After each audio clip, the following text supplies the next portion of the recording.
What's up, Ego Hackers? Welcome to the Cutting Edge, July 2020. Last month's episode for the Cutting Edge, June 2022, we were talking a lot about assertive versus turbulent. And oftentimes, people don't understand, when it comes to cognitive focus, like, hey, what are we exactly looking for? Assertive versus turbulent is just like, definitionally speaking, like the direction that, most people take it. I mean, yeah, sure, given how popular 16 personalities has been over the years and the like. But honestly, like, it's just become such a misnomer over time. So, what we have been able to do as, like, the CSJ team and coming up with expanding the science and taking it into completely new directions, we have been able to make some discoveries about cognitive focus in relation to temporal exploration. And it's some of those discoveries that I'm going to be sharing with you today. I did lightly touch on the subject a little bit on Discord voice chat, earlier than expected or than usual. But from that perspective and from that point of view, it was just it wasn't as in depth as I would have liked. So again, assertive versus turbulent. Turbulent referring to being shadow focused, and then assertive to being subconscious focused, and that's like colloquially how people have been expressing cognitive focus these days. The other direction that people have been expressing cognitive focus with is also from the direction of the Enneagram. Ew. Honestly, like the Enneagram is gross. Like I can't deal with the Enneagram. It's just yeah, there's something to it, but it's so limited, and it's not entirely a resource that I would recommend anyone actually use or take seriously, because it's so, not only is it incomplete, but it also, in certain areas, it goes too far.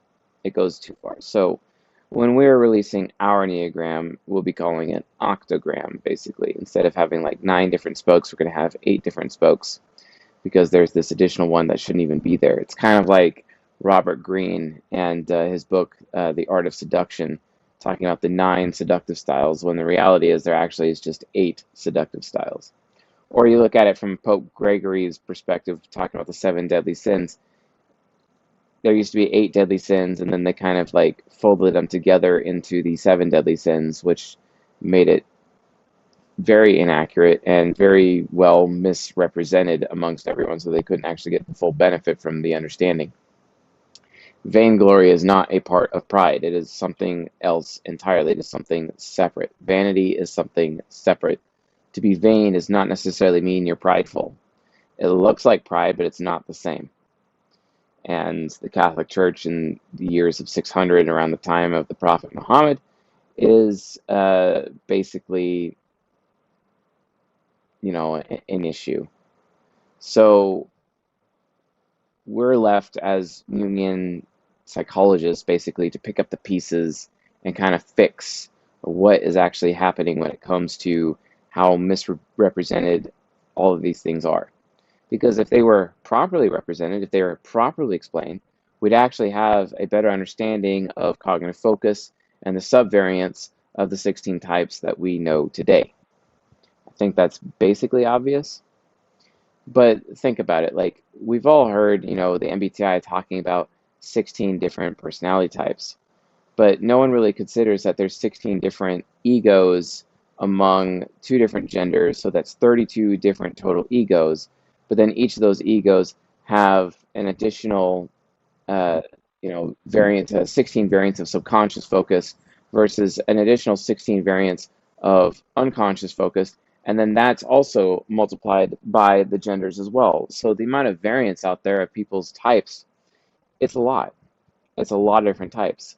Like we talking like, oh, C.S. Joseph, you're an ENTP. You're like the rogue class. You're the rogue. But here's my question. It's like, well, what kind of rogue?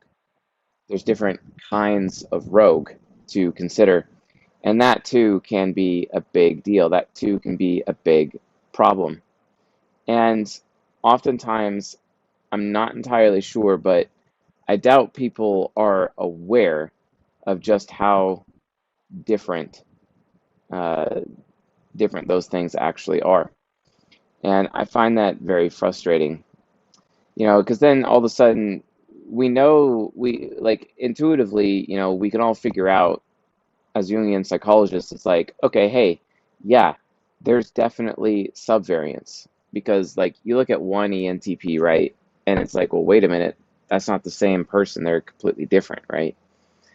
And but you could make the same argument about any of the 16 types. There's a ton of difference. There's a ton of visible difference everywhere. How they dress, how they carry themselves, it's a big deal. And that's what really ends up causing a lot of problems for people. Like, for example, right now, I have the annoying Jared Vaughn, for example, whining about me not typing people correctly. And then he's SC Trickster, and I have an SC Trickster telling me that I'm doing a bad job typing people on the internet. Uh, and it's like, but he never actually argues cognitive transition. He never actually bothers to argue cognitive focus and outline what those specific differences are. He doesn't go that far. He just says, "Oh, Chase, you're wrong." And then you have other people who jump on the bandwagon along with him. For example, in the Facebook group, like Will Abraham, or I forget what this other guy's name is. And it's like, okay, you can jump on the bandwagon. You could tell me I'm a piece of crap and don't know what I'm talking about. But the thing is that you don't know what you're talking about either. Where is your arguments on cognitive focus? Where is your arguments relating to cognitive transition? Where are they? Oh, wait, you can't because you don't actually know what you're talking about. And that's that's something that I find utterly annoying. Like like we're talking insanely annoying. And what I'm trying to figure out is like, why is that? Like, why should why should I even care? Why should anyone care what these people say when they're not even actually posting proper evidence, going line item by line item to explain, how I've mistyped these people, when they haven't really even bothered to pay attention to focus or transition. And that's the problem. Like when it comes to typing people, using the type grid in its traditional form right now, where we're talking about expression, aka interaction styles, or temperaments, aka worldview, or houses, which are quadras basically, or talking about fire and wind, earth and water, uh, spear and bow, sword and mace, which are cognitive functions. You know, those aspects of the type grid don't really account for cognitive transition. They don't account for cognitive focus. And that's why in the upcoming version of Ucha that we have releasing, Ucha will have added to it basically the new temple vectors. You'll see deadly sins, you'll see living virtues, you'll see cognitive origins, basically. And because of that, it'll give you an additional perspective onto how to interact with the type grid. Because here's the thing, like the problem is, why is it really hard to mistype people? Or why is it easy to mistype people? Why is it hard to type people? It's because when you look at cognitive transition, it causes their type to change, and that's annoying. And then also cognitive focus also makes their type or makes their behavior behave differently as to how typical or stereotypical XYZ type is going to behave. So you're always going to get false positives under that paradigm. However, in a post-temple exploration paradigm, which is the content that we're going over right now with the deadly sins, it's the content we're going over right now in season 18, okay? From these unique perspectives, right, you have to consider what's actually happening there. Cognitive origin, which is as a result of temple exploration, which is basically the 8 cravings, the 8 things that people seek out of life. They all want it. ENTJs, ISFPs are looking for purpose. INTPs, ESFJs are looking for, prosperity or discovery. Uh, ESTJs and INFPs are looking for power and authority, right? Uh, ISTPs, ENFJs, they're looking for validation. INFJs, ESTPs, they're looking for intimacy. ENFPs, ISTJs are looking for justification. So ENTPs and ISFJs were looking for satisfaction, and INTJs, ESFPs are looking for reference or deep respect. So that's what, these are the things that people are looking for. But what you'll notice about them, what you notice about them pretty quickly is that, like, when it comes to cognitive origin, they don't change. It doesn't matter how often you cognitive transition or what side of the mind you're in. It doesn't matter. Um, it doesn't matter what your cognitive focus is. You still have the same origin. It's all there. The origin is everything. The origin doesn't change. And because it doesn't change, it's definitely the most reliable vector on the type grid that can be used because it cannot change. Not only that, if you can identify the origin, you've just cut out 14 of the 16 types like that. Super easy, right? So identifying the origin gives you that advantage. And that's, something oftentimes people don't even consider, right? So the origins themselves basically become the foundation from which we're able to understand people from a temporal exploration point of view. They all start there, and then the origins themselves are expressed in one of four ways, which we've been talking about. They are expressed through the deadly sin, naturally. They're also expressed through the living virtue, but they're also expressed through something called the shadow pole and the aspiration pole. And that is where it becomes utterly amazing. The shadow pole and the aspiration pole are basically the pieces of the puzzle that we can utilize to determine cognitive focus. We utilize them to see, okay, which subvariant a particular person is when it comes to understanding which type they actually are. And a lot of people seem to miss that. Like, for example, I have a really, really good example. Let's look at Soul Temple Templar sexuality. Okay, so the sexuality of an ESTP and an INFJ. And let's say that they're both women, for example. Okay, so ESTP and INFJ women. And let's imagine that they're both subconscious focused. How are they going to behave in the bedroom compared to someone who is shadow focused, right? So if they're shadow focused, they're going to rely on the shadow pole, which is idolization or being idolized. So the ESTP woman would expect to be idolized, but then she would be disappointed if she was not idolized in the bedroom. The INFJ, for example, would want to be idolized and is delighted when she is actually idolized in the bedroom if she is shadow focused, because she's relying on the shadow pole of idolization when it comes to the deadly sin of lust and the living virtue of chastity, basically.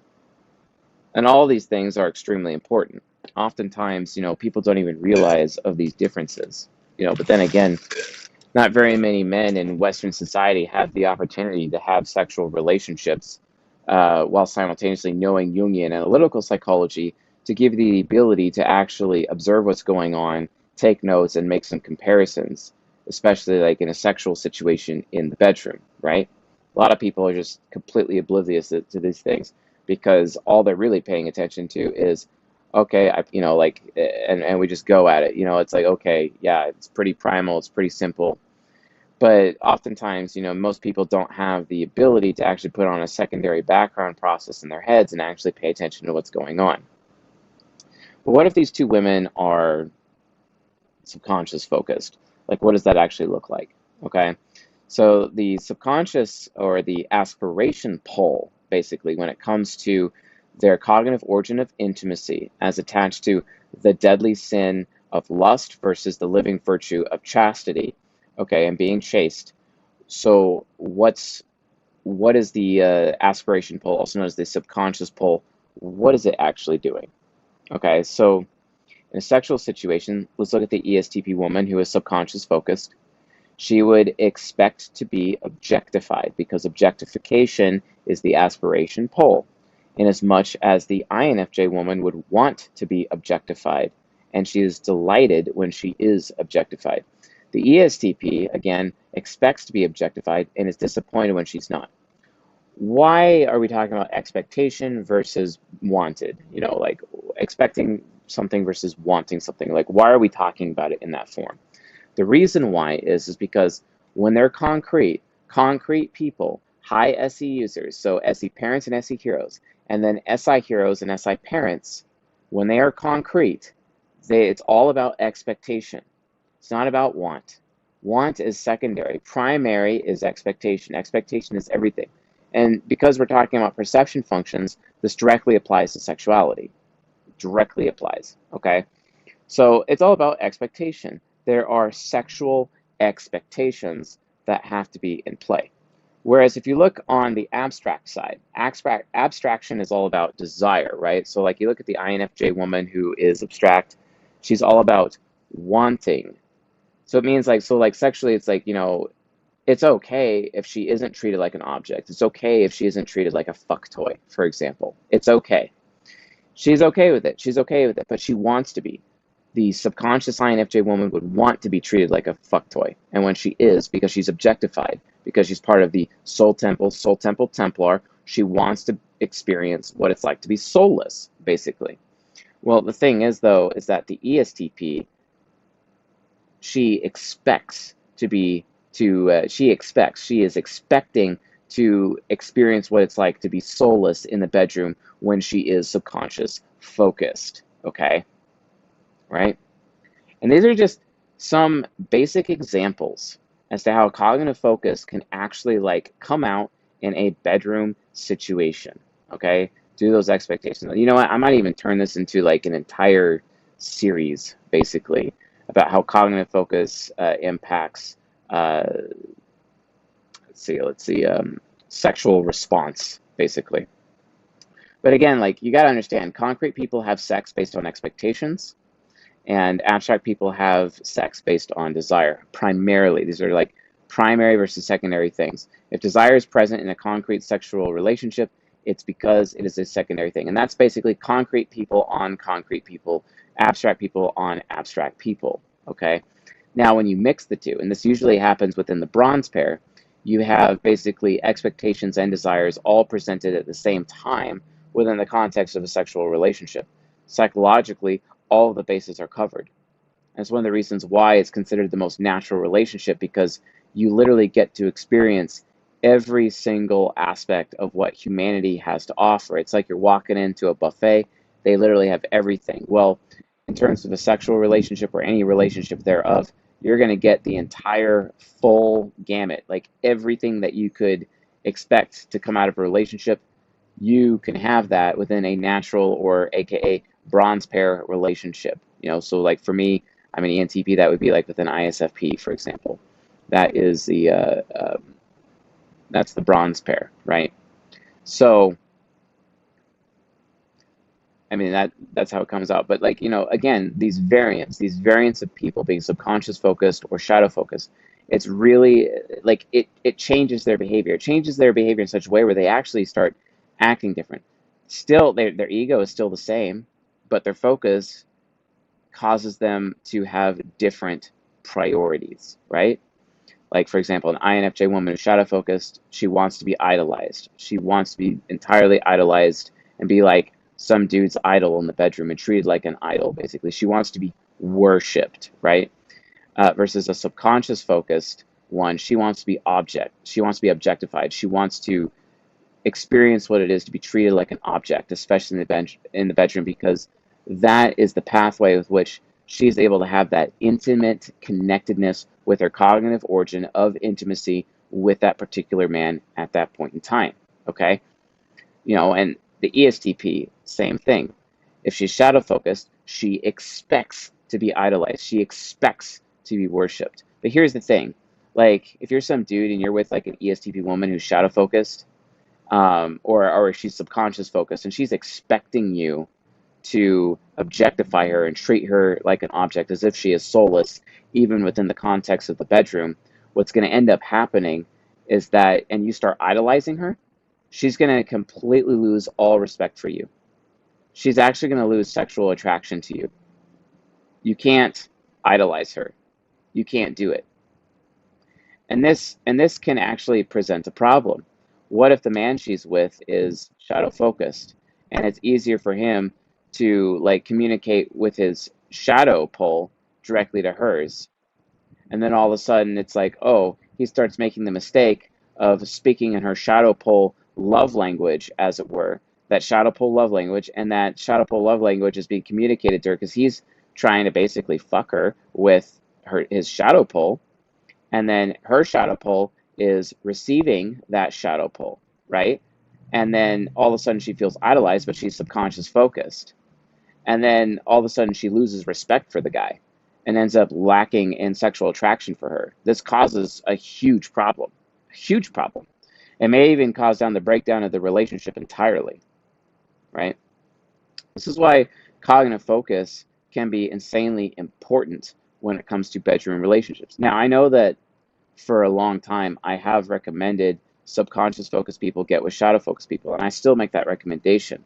But the difference is that when it comes to sexuality, it's on a completely different layer when you're looking at temporal exploration and understanding cognitive origins. Is that people utilize sexuality as one of the top 5 outlets in their life to bring fulfillment to what they crave most out of life, which is their cognitive it's their cognitive origins, right? So you got to be willing to speak their language and meet those needs. You know, if your woman is subconscious focused, you need to meet her at her aspiration pole. If your woman is shadow focused, she needs to meet you at, or you need to meet her at her shadow pole. But then vice versa, it applies to you as well, you know, like as a man. And then if you're to like reverse the gender, it's the same thing. You have to, it's so important to understand another person's focus because it definitely affects every aspect of your life and their life. Give them what they crave. But here's the thing, they also prefer how it's delivered to them. You know, like for example, uh, are you going to wrap up, like, let's imagine for a second, like what they crave. They crave intimacy, if they crave satisfaction, and you give it to them. And you can give it to them in one of two ways. You can give it to them wrapped in newspaper, and some people appreciate that. Or you could give it to them in a perfectly wrapped present with like wrapping paper, bow, and everything, right?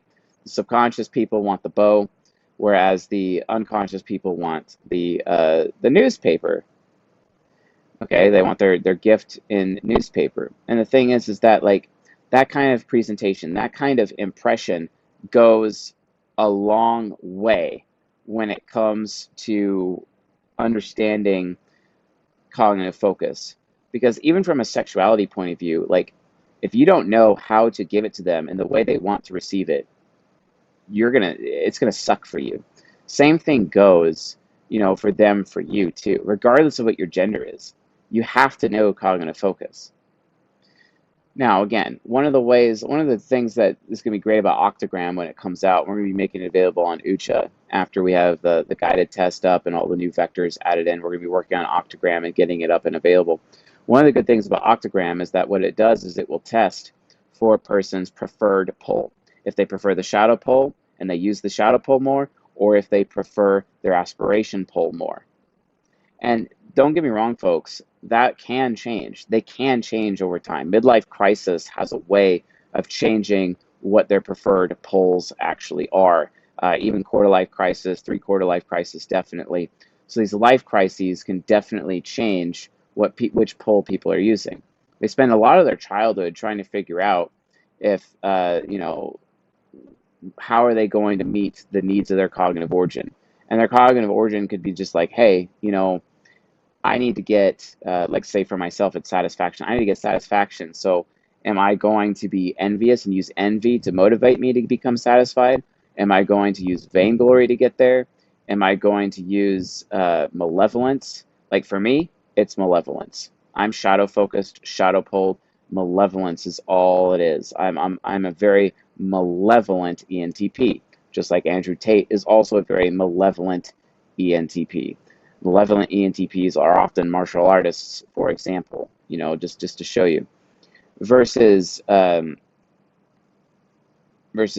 other pole, the aspiration pole. And just to make sure I'm saying it correctly, uh, fanaticism, a fanatic. Now, for example, I got a friend. He's an ISFJ. He's subconscious focused. He is an insanely fanatical, very fanatical ISFJ, and he's definitely subconscious focused because of how fanatical he is. But if he wasn't, he'd be shadow focused. The opposite is to be shadow focused, like my mother. And my mother is a very malevolent ISFJ. Okay, so these are different examples of how you can detect cognitive focus in other people. Octogram will definitely do that. But you just have to know. And I'm using sexuality as an example. It's not just sexuality, but you could kind of like use logic or even rationale to a point and think about like all the different situations that you're in with people and how their cognitive focus really changes things. You got to think of cognitive focus in terms of like prestige classes, right? Like actual prestige classes. Prestige classes like from the perspective of a video game, right? Prestige class, because like here's the thing, ENTPs out there, well, which ENTP are they? Are they the fanatic ENTP or are they the malevolent ENTP, right? Are they the objectifying ESTP or the idolizing ESTP? And you notice all ISTJ focused ESTPs, they're all idolizing other people, idolizing themselves. The only reason I even ever read Jordan Peterson is because my shadow focused ESTP friend Alex, shout out to Alex, he also wrote the forward for me on our companion guide, and second edition is about to release, folks. Make sure you have your email signed up with us so you can get a copy of it. But like he's the one telling me, oh hey, you need to read Gary Vaynerchuk. Oh hey, you need to read Jordan Peterson. I would have never read Gary Vaynerchuk. I would have never read Jordan Peterson. But like he's got idols. These shadow focused ESTPs, they got idols like crazy, and they love being idolized themselves. But then you look at Railgun, and she's never talked about anyone she idolizes ever. She's still an ESTP though. She's still an ESTP, but she never talks about it. She never talks about it once. Instead, she is an objectifying ESTP. She loves being objectified. She loves objectifying other people. Objectification is everything. And it's why, so why do people have these preferences with these poles, with the shadow pole and the aspiration pole? Why? It's because it is their preferred way to serve up for themselves what they crave most in life. Like it is said, revenge is a dish best served cold, right? So, from Railgun's point of view, intimacy is a dish best served objectified. That's how it works, right? For me, satisfaction is best served malevolently. You know, my subconscious focused ISFJ friend, um, his satisfaction is best served fanatically, with fanaticism. He's always a fan of something. He loves being a fan of something, and he loves it when people are fans of him.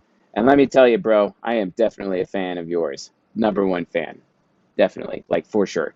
So yeah, like it, that's how it works, Or look at INTJs and ESFPs, right? INTJs, they're shadow focused. So then, as a shadow focused INTJ, they're all about desecration. They love being desecrated. Oh my gosh, especially when like these are the INTJ women, for example, that love to be absolutely just humiliated, in the bedroom, desecrated. Versus their aspiration pole, they get so egotistical. They love their ego stroked. They love their ego stroked. And I got an INTJ friend too who's ESFP focused, actually many of them, and they all love their ego stroked every single time. But if you were to stroke the ego of a shadow focused INTJ, they'll actually basically hate you. It causes a lot of conflict. They'll lose respect for you. And it's like, hey, that's not how I want my reverence. That's not how I want deep respect from you. I want you to stroke my ego. I don't want you to desecrate me, you see? And like, the shadow focused ones with their desecration, they're way more masochistic. They get insanely masochistic, even to the point of entirely ignoring themselves in certain times. And imagine how that works in the bedroom, right?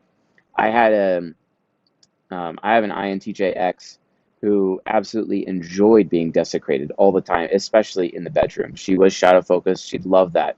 And anytime like I'd attempt to stroke her ego, she always would just accuse me of being a liar or someone's trying to take advantage of her or me being fake towards her, basically. And that too, like, is insanely rough and just ridiculous. But it happened. It happened a lot.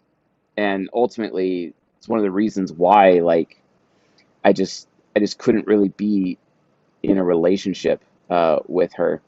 Like, nowadays, yeah, I've learned my lesson. I've grown. That's not a problem for me anymore. I've come to a higher level of understanding of people and what they need, and I'm happy to give it to them and play the role. No problem. I'm very adaptable as an ENTP.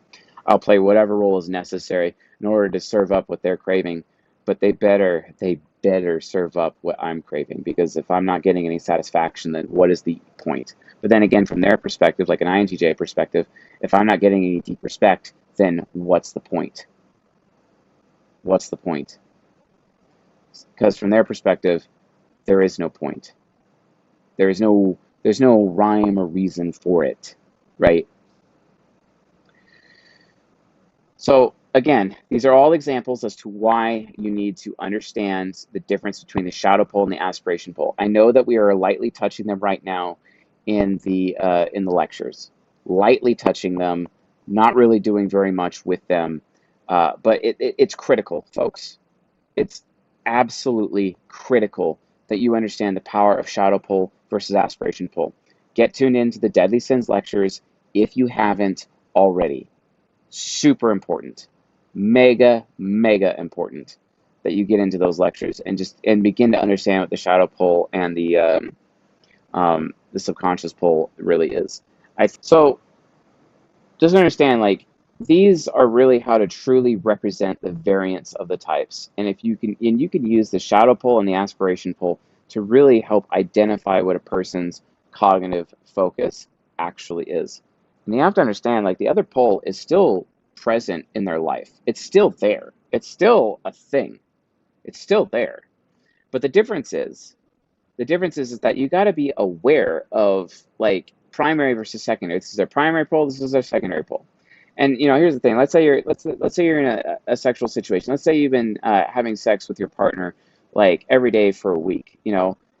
Obviously, if you've been providing everything that they want, to reach their cognitive origin from their preferred pole, great. But they're going to want some variety, and that's when you start providing, sexual pleasure to them, or in the form of their cognitive origin, but delivered through the pathway, the bridge of their shadow pole. If they're subconscious focused, they want it, that way first, but then for variety's sake, you start delivering it your shadow pole, because it creates variety.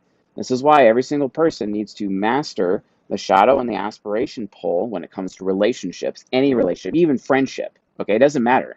Any kind of human bonding thing, it doesn't matter. But at the end of the day, it's our responsibility to make sure that we are providing people's preferred pole to them. I mean, if you think about it, this is actually an entirely new layer of social engineering, an entirely new layer. Because if you can give people what they crave, you'll have them, and you'll have them indefinitely. Okay? It's just like, thing is though, is that, like, in my life, if you ask anyone though, they'll tell you the same thing I'm about to tell you now. Like, in my life, I haven't really met very many people who actually are capable of satisfying me, right? Well, an INTJ or an ESFP would be like, I have not met very many people who are actually capable of revering me. So the thing is that if you come in out of nowhere, like, say if, like, for example, you're some, like, I don't know, social engineer or pickup artist or whatever, if you came out of nowhere and all of a sudden you're able to do that, they might get, like, really freaked out, but then it's like a drug because it's so rare. And then all of a sudden, out of nowhere, you have an opportunity to, give them that something that they've always wanted. Maybe it's something they've always wanted from their childhood, or something from their parents, or something from their family. And then all of a sudden, out of nowhere, you're there giving it to them, and that's their cognitive origin. And you're delivering it to them in the form that they prefer. That's that's um, that's the difference. That's the thing. And again, a lot of people just don't understand these concepts. They don't understand why knowing cognitive focus is so important, and how you can use the polls to identify cognitive focus. right? So once again, I'm going to show you guys the general exercise as to how you can kind of expose the shadow pole versus the aspiration pole. You just go up to someone, find out the people that they are closest to, especially the people that they are intimate with. That's usually the best. And then, or someone that's broken up with them, that also counts. And ask that person what is the top 5 criticisms that person has of you, and how they answer will expose to you basically if they're shadow pole oriented or aspiration pole oriented, as what their preferred pole actually is. And it should be very clear to you as to what their cognitive focus actually is. Now, granted, we're going to come up with some fancy test way, on Octagram to help people identify which of the poles they are attributed to so they can understand what their cognitive focus is. And then beyond that, Chris Taylor's actually been working on something to look at basically our version of tri-type, which is far more accurate and makes way more sense. But that's way down the road and way too soon to be discussing here on a cutting edge episode. But at a minimum, you'll definitely know if they're aspiration pole or shadow pole focus, which basically, you know, 16personalities.com's interpretation is assertive versus turbulent. The turbulent being shadow focus and assertive being subconscious focus. The problem is with assertive versus turbulent is that it is extremely limited. It's very behind. It's not accurate. It's missing a lot of pieces. It's missing well, basically everything I've just talked about. They can they try to they at least at a minimum 16 personalities is aware that there are subvariants of type. And they're trying to explain it with T versus A, but honestly, it's not good enough. It really isn't good enough. If you don't understand cognitive origins, if you don't understand temple exploration with deadly sins, living virtues, shadow and aspiration poles to go along with the cognitive origins and the origin, and you know that the cognitive origins don't change, you're not going to get very far with understanding what the subvariants are. Another example of this would be the objective personality system. They claim that there's 512 different types of people. Okay, sure, when you add in tri-type on top of cognitive focus, on top of what their ego is, sure, you can get to 512 different combinations. But the thing is, though, is that OPS assumes that people are staying in those locations. Like it's very monolithic. And the thing is that OPS does not actually provide explanation or even pathways from which people are supposedly able to adjust their subtype, basically, according to OPS. And this I also find entirely frustrating as well. This is why OPS is not very reliable.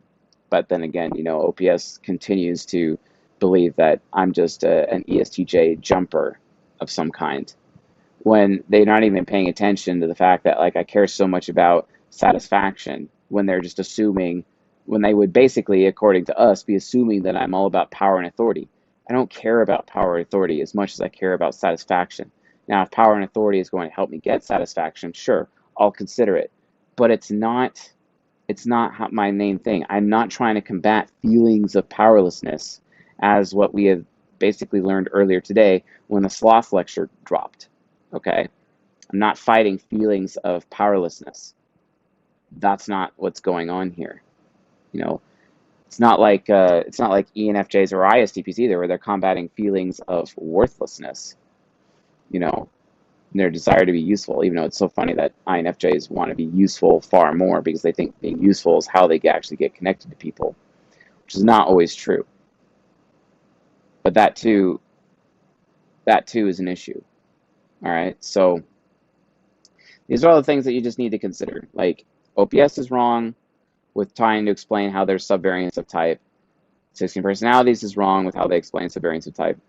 No offense, we're the only people out there who are actually correct. The reason why is because we have temple exploration as a foundation that properly differentiates what the 16 types are actually craving or looking for or seeking in their life. And those cravings and what they're seeking out do not change ever. They just don't change. They do not change. I don't care if you're shadow focused, subconscious focused, it doesn't matter. Cognitive origin is the same all the way across the board per type, or at least per dyad of types. Dyad being, if I'm an ENTP, the ISFJ is in my dyad as well. INTJ, ESFP, that's another dyad. ISTP, ENFJ, that's a dyad. INFP, ESTJ, that's a dyad.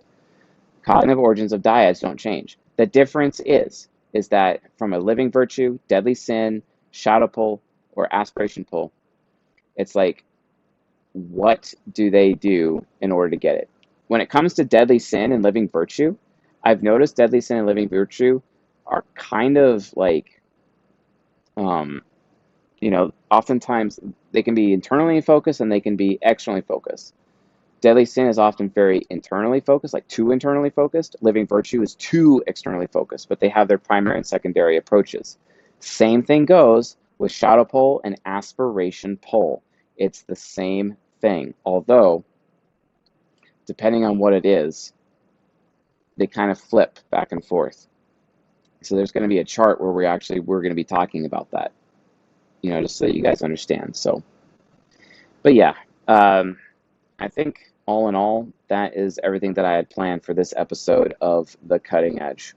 So right now we're going to take it to questions within the audience right now. If there's anyone in the chat who has questions about cognitive focus, the shadow pull, the aspiration pull, how they manifest in people, how you can utilize them to identify their cognitive focus or even identify your own cognitive focus. Are you a malevolent ENTP like me, or are you a fanatical ENTP like some other ENTPs out there? Like which one are you, right? So like these are examples, very, very, like very important examples to consider. So, all right, doesn't look like we're getting any questions in the comments area, so I think that's good for this particular cutting edge episode. So sounds good, folks. Thank you for watching. Thank you for tuning in, and I look forward to seeing you guys next month on the cutting edge for August 2022. With all that being said, later.